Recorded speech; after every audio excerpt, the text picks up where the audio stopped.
पड़ोसी का झगड़ा सुलझाना इंडियन फैमिली में बहुसास का रिश्ता संभालने से भी मुश्किल काम है।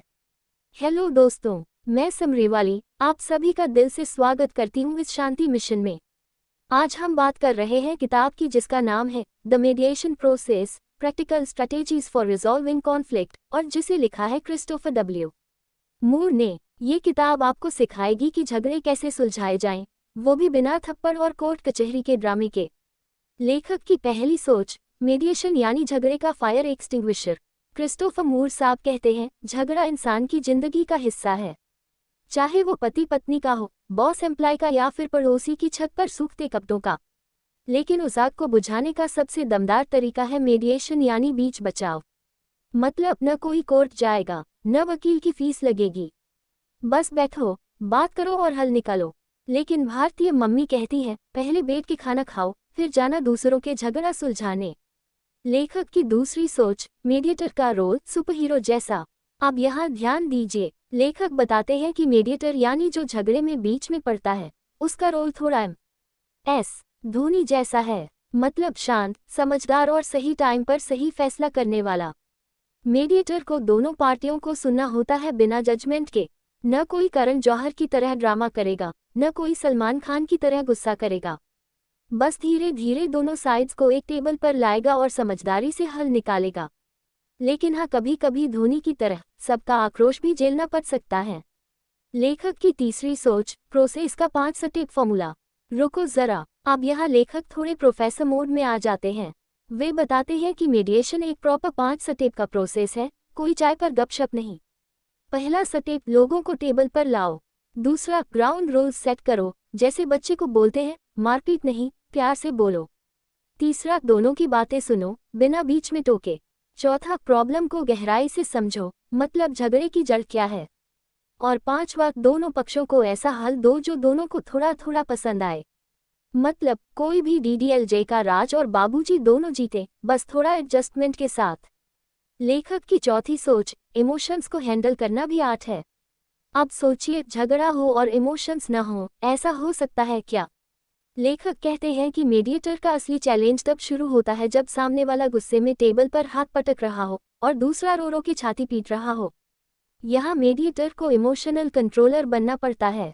जैसे जिम में हम पेट अंदर खींच के सेल्फी लेते हैं, वैसे ही गुस्सा अंदर दबा के सामने पॉजिटिव फेस रखना पड़ता है। तभी सामने वाला भी धीरे धीरे ठंडा पड़ता है। यदि आपको ये समरी अच्छी लग रही है तो प्लीज़ लाइक और सब्सक्राइब कर देना। अब सोचिए, क्या आपने भी कभी ऐसा वाला इमोशन महसूस किया है? जवाब दीजिए कमेंट बॉक्स में। चलिए बढ़ते हैं आगे। लेखक की पांचवी सोच, क्रिएटिव सॉल्यूशंस ढूंढो, समझौते नहीं थोपो। क्रिस्टोफर मूर साहब यहाँ क्लियर कर देते हैं, मीडिएशन का मतलब जबरदस्ती किसी एक को झुकाना नहीं है। यहाँ दोनों को ऐसा सॉल्यूशन देना है कि दोनों को लगे, चलो भाई, थोड़ा थोड़ा हम भी जीते। जैसे मिडिल क्लास फैमिली में टीवी का रिमोट बढ़ता है, थोड़ी देर पापा का न्यूज चैनल, थोड़ी देर बच्चों का कार्टून। बस वही मॉडल मीडिएशन में चलता है। यहाँ लेखक कहते हैं कि क्रिएटिव बनो, सामने वालों की ज़रूरतें समझो और ऐसा हल निकालो जो नया हो, सिर्फ पुराना समझौता नहीं। लेखक की छठी सोच, कल्चर और पावर डायनेमिक्स को पहचानो। अब यहाँ बात थोड़ी गहरी है। लेखक समझाते हैं कि झगड़े सिर्फ पर्सनल नहीं होते, उसमें समाज, पावर और कल्चर भी घुसे रहते हैं। जैसे शादी में झगड़ा सिर्फ मियाँ बीवी का नहीं होता, पीछे सास, नंद और मोहल्ले वाली आंटी तक की सलाहें घुसी होती हैं। इसलिए मीडिएटर को हर लेयर को समझना पड़ता है, कौन किससे डर रहा है, कौन किससे दब रहा है, और किसको ज़्यादा अधिकार चाहिए। तभी जाकर असली शांति कायम होती है। लेखक की सातवीं सोच, तटस्थता यानी न्यूट्रल बने रहो। अब सोचिए, अगर मीडिएटर खुद ही किसी एक पक्ष का दोस्त निकले तो फिर क्या फ़ायदा? जैसे एग्जाम में अगर टीचर अपने भतीजे को पास कर दे और बाकी बच्चों को फेल, तो बवाल हो जाएगा ना। लेखक बोलते हैं, मीडिएटर का असली हथियार उसकी न्यूट्रलिटी है, न कोई फेवरेटिज्म, न कोई साइड लेना। तभी लोग उस पर भरोसा करते हैं और झगड़े का हल मानते हैं। लेखक की आठवीं सोच, लंबे समय का समाधान। अब यहाँ लेखक एकदम गोल्डन बात बोलते हैं, झगड़ा सुलझाना सिर्फ एक दिन का काम नहीं है। असल खेल है ऐसा हल निकालना जो लंबे समय तक टिके।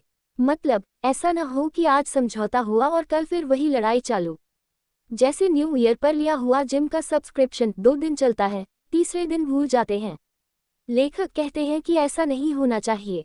मीडिएशन का हल इतना मजबूत होना चाहिए कि लोग सालों तक उसी समझौते पर टिके रहें।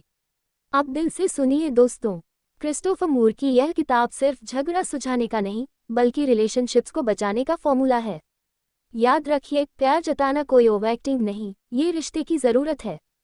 और झगड़े सुलझाना कोई कमज़ोरी नहीं, बल्कि आपकी समझदारी का असली टेस्ट है। अगर समरी पसंद आए हो तो ज़रूर लाइक, शेयर और सब्सक्राइब करिए।